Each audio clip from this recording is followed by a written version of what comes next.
What is going on, guys? It is Joe, back again. I am back from the dead, so to speak. It has been about 2 weeks of me grinding through just the worst sickness known to man. It was awful, but I'm alive. I'm better. And I know I still sound a little bit congested in the voice. It's getting better. We're getting back on track.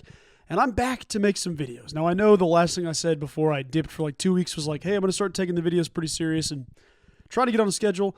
That is the truth.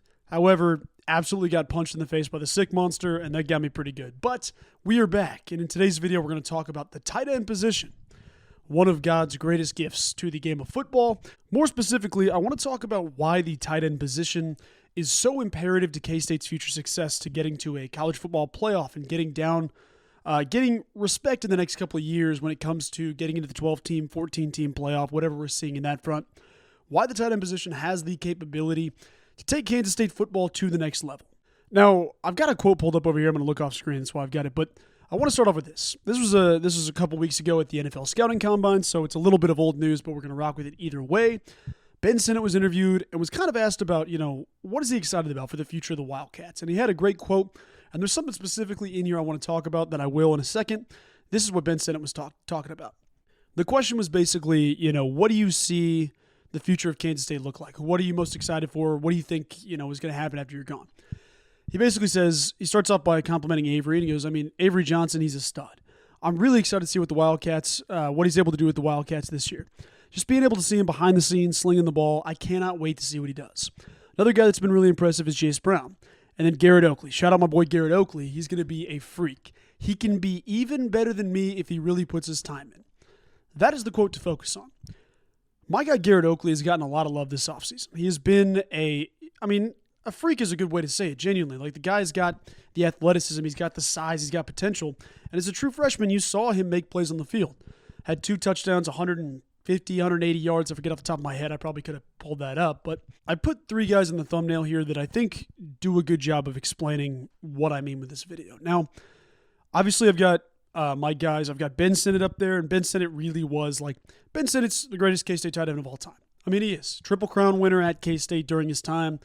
Tons of records. He's a walk-on kid that is just a great story and blossomed into a true, Kansas State football player.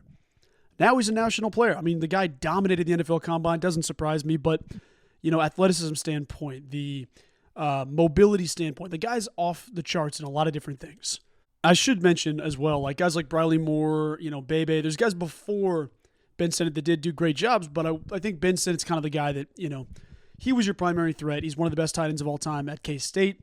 He's a third-team All-American honoree. Guy is a stud. Ben Sinnott is a guy that is kind of alongside a guy like Brian LePack, the head coach or the coach of the tight ends room. They're doing a great job paired together to develop what it means to be a Kansas State tight end. Then you have a room full of young athletes at the tight end position. I put my guy Garrett Oakley up there next because I think Oakley, he's going to be an all-conference player. That's the ability immediately as a sophomore.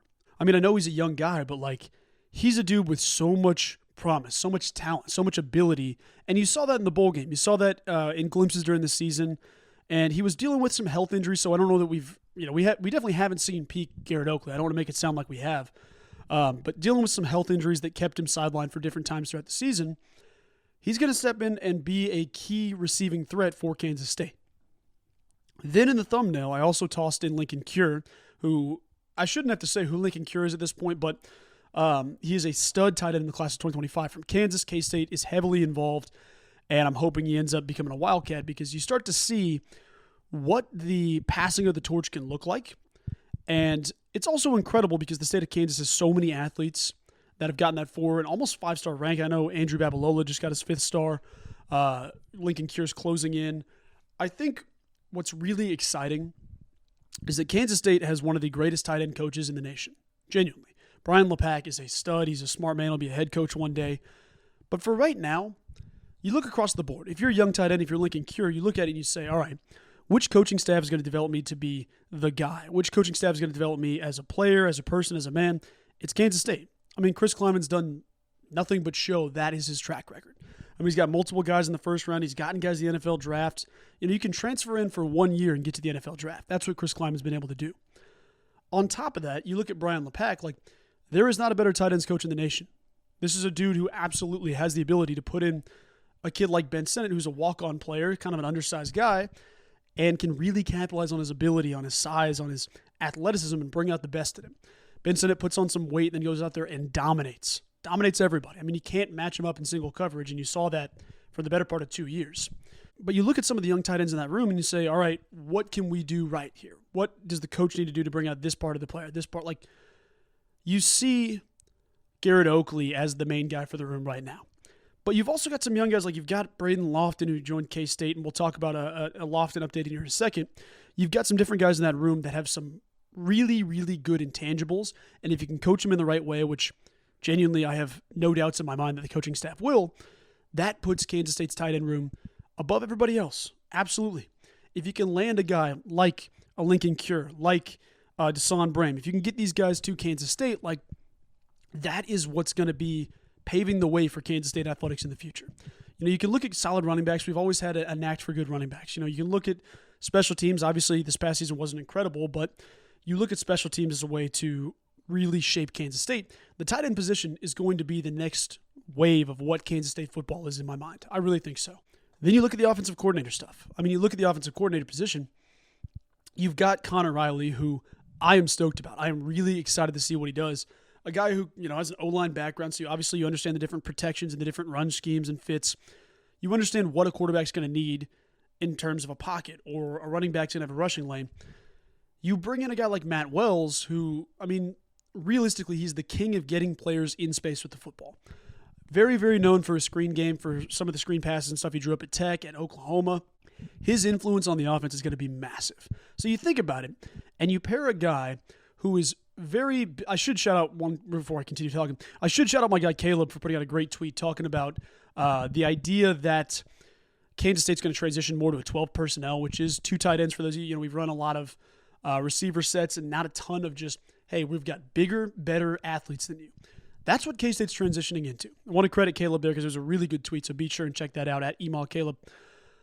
K-State is transitioning to this point where we have better athletes on the field that are able to get the ball in space and get downfield. So you think about it, you bring in two offensive coordinator type guys. I mean, obviously you promote one from within, you bring in somebody else elsewhere, and that all pairs together to have athletes like Garrett Oakley, like Lincoln Cure, one-on-one in space, where you've seen what they can do with the football. And obviously, Lincoln isn't a K-State Wildcat yet. There isn't a pair to that. But you think about the opportunity, and it's like, this is truly what Kansas State football is going to do to bring in that next wave of professionalism. It feels like everything is shaping up for this. Plus, you think about what that does for a quarterback, what that does for a rushing game. You have multiple guys that are 6'6", 230, 240 as your tight ends. You've got, different guys interested in coming to K-State that are top prospects that are willing to get down, put their hands down, and block, because that's a big part of Brian LePac's game, is understanding that you can be a well-rounded tight end when it comes to catching the ball as well as blocking. I mean, that's one of Ben Sinnot's favorite things to do, is running a power O and putting somebody in the dirt, which is a pretty damn cool thing to be if you're a tight end or if you're a team investing in a player. I mean, you want kind of that George Kittle model, but then you also have a guy like Lincoln Cure where it's kind of that Travis Kelce type influence of get me the ball in space, and you never know what's going to happen.